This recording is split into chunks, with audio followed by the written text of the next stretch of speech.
To my channel.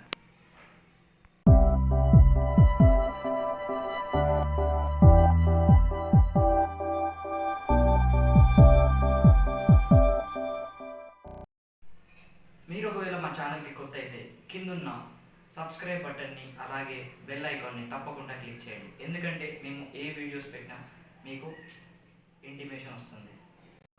So introduction of HTML.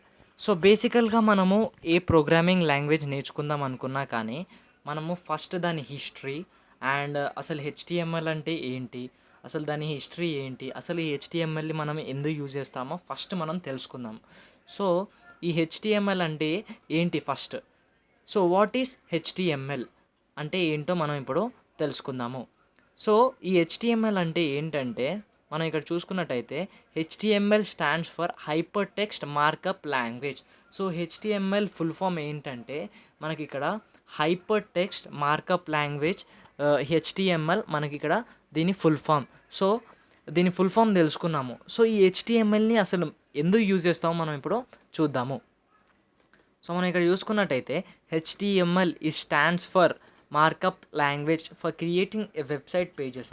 అంటే website create చేయడానికి ఈ హెచ్టిఎంఎల్ని మనము యూజ్ చేయడం జరుగుతుంది. సో ఈ హెచ్టిఎంఎల్ మనం నేర్చుకోవడానికి చాలా ఈజీగా ఉంటుంది. అలాగే ఒక వెబ్సైట్ని తయారు చేయాలనుకుంటే మనకి హెచ్టిఎంఎల్ మ్యాండేటరీ. అంటే మనకి హెచ్టిఎంఎల్ లేకుండా మనం ఒక వెబ్సైట్ని ప్రిపేర్ చేయలేము.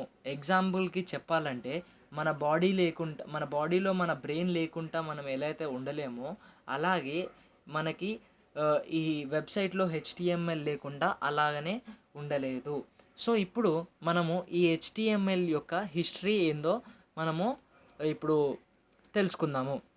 సో మనం ఇక్కడ చూసుకున్నట్టయితే HTML created by Shri Tim Berners Lee in 1991 but was not released officially, published in 1995. So బేసికల్గా ఇక్కడ ఏం చెప్తున్నారంటే ఈ హెచ్టిఎంఎల్ని క్రియేట్ చేసింది శ్రీ టిమ్ బర్నర్స్-లీ. ఆయనే 1991లో క్రియేట్ చేయడం జరిగింది, కానీ దీన్ని అఫీషియల్గా 1995లోనే రిలీజ్ చేయడం జరిగింది.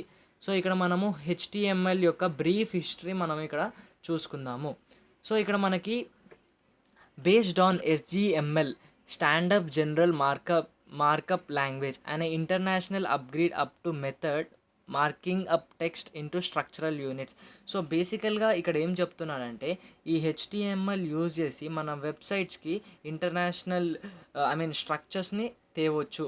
ఇది most internationally used language. So ఇక్కడ మనం చూసుకున్నట్టయితే ఇక్కడ మనకి వర్షన్స్ ఉన్నాయి. సో ఇక్కడ మనము ఫస్ట్ వర్షన్ ఆఫ్ హెచ్టిఎంఎల్ ఎప్పుడు రిలీజ్ అయిందంటే మనకి ఇక్కడ 1991లో మనకి ఫస్ట్ వర్షన్ రిలీజ్ చేయడం జరిగింది. అలాగే సెకండ్ వర్షన్ ఎప్పుడు రిలీజ్ చేయడం జరిగిందంటే అది 1994లో మనకి ఇక్కడ రిలీజ్ చేయడం జరిగింది.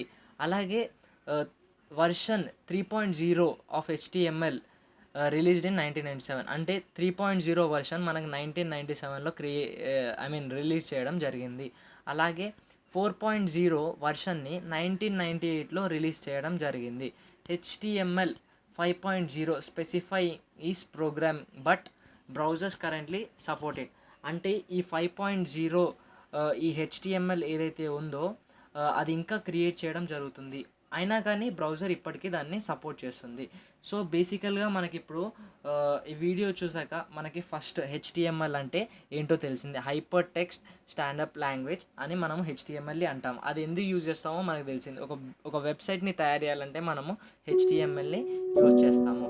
అలాగే దీని హిస్టరీ అండ్ వర్షన్స్ ఎప్పుడెప్పుడు రిలీజ్ చేసామో మనకు ఇందులో తెలవడం జరిగింది.